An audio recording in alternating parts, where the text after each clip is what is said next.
Hey guys, here we go with a quick video of the next episode of the Speed Racer Mach 5 build. Just a little update on where I'm at with this project. Okay, here we go. We got a nice coat of paint on the body. Using Tamiya Pure White. Looks beautiful. Gotta say the Tamiya paint lays super smooth. This is from a spray. And came out almost flawless. Got a little bit of dirt in the paint, so I'll be working on that in a couple of days once the paint cures and hardens. Smooth that out. But other than that, it came out fantastic. As you can see, all the seam work has paid off, as the nose cone is completely solid as one part. And the seams on the sides here are completely gone. Really did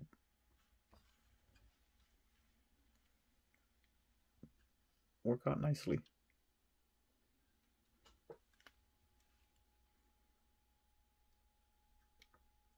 All right, now let's take a look at the finished interior. Okay, here we have the interior with all of the extra detailing that I've added. Even though this is a snap-together kit, it is really ripe for detailing and a lot of fun to do. First thing I want to show you is these gauges.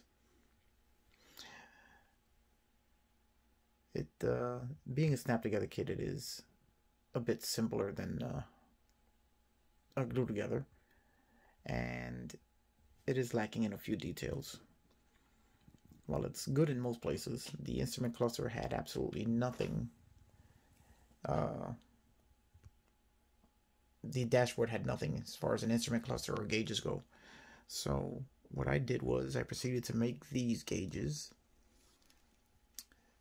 What I did for that was I took, if they look familiar at all, these gauges are the same gauges that are used in the Revell Starsky and Hutch Ford Gran Torino.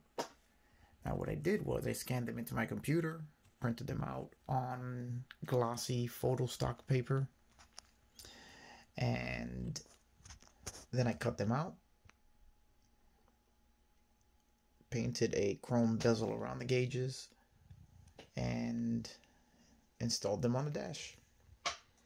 And now Speed has all the gauges that he needs. I use the glossy photo stock paper because it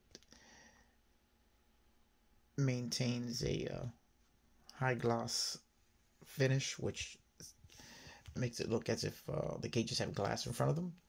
And also the thickness of the paper allows me to paint the bezel around it, and it actually looks like a bezel installed into gauge installed into the glove, into the dashboard. I really like the way that turned out. And here you can see Speed's steering wheel with all the buttons to pick all the different modes. That's done with I think I used the Tester Silver on that for the steering. No, actually I did that with the Chrome Molotov pen, and then I highlighted it with the Tamiya black panel line paint to bring out all the details. And here you can get a good look at the photo etched details that I added to the center stack.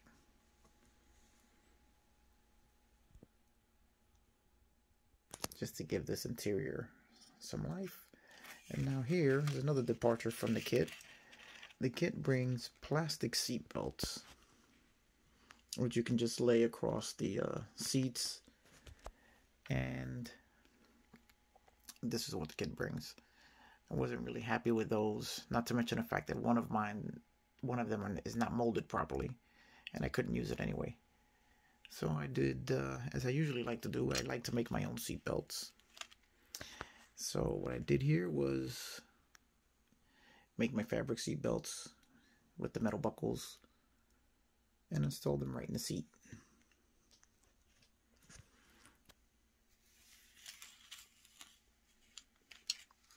You can see all the detail paint. The panels have the details brought out by the Tamiya panel line paint.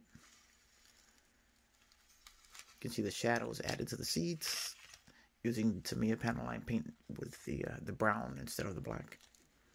And here's the driver's door. So all in all, for a snap together kit, it is a pretty well detailed dash, and quite a few pieces to put this thing together. Unfortunately, I did lose one part, which is the handbrake, which goes on the driver's side between the seat and the center console, and I may have to fabricate one to make up for that. A little bummed out by that, but other than that, the interior came out pretty good, I think. I'm very happy with it. I really like the color.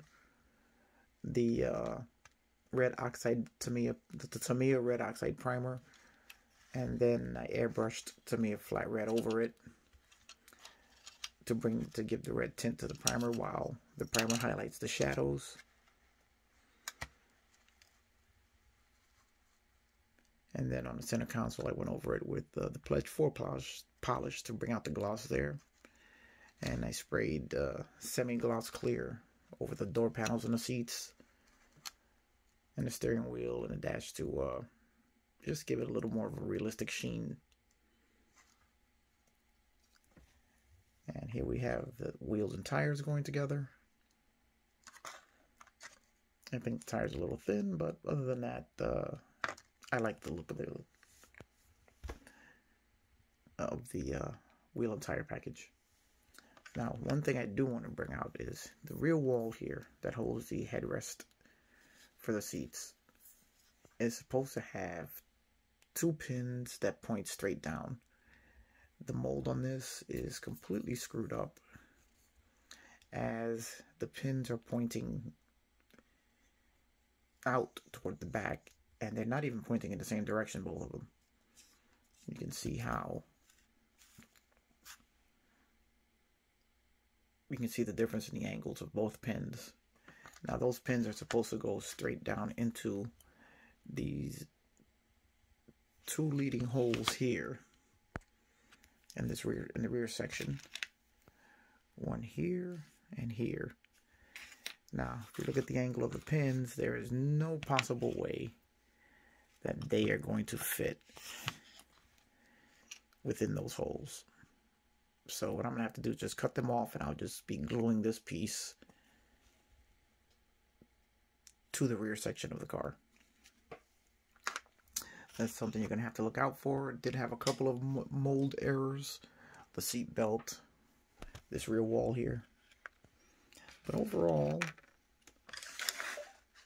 it's been a very pleasant build. If overly simple, but with a bit of extra detailing, you can even make a simple snap-together kit really come to life. Oh, one other thing. To make the gauges, as I said, I printed them out from the Starsky and Hutch decal set on the photo paper. And then I used this hole punch tool, which is available at Hobby Lobby. Has a few different diameter of holes that you can punch out. Basically, you just spin the dial to pick your size, and then punch down on it, and you can punch your holes out. So what I did was, I took let me see if I have a spare set. And let's see, yeah. Here's the remaining decals. What I did was I just put it on in the tool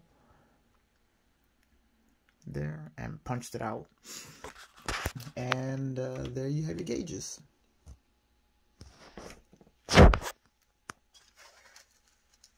very simple and very useful tool. I've used it a few times to fabricate a few things on some of my builds.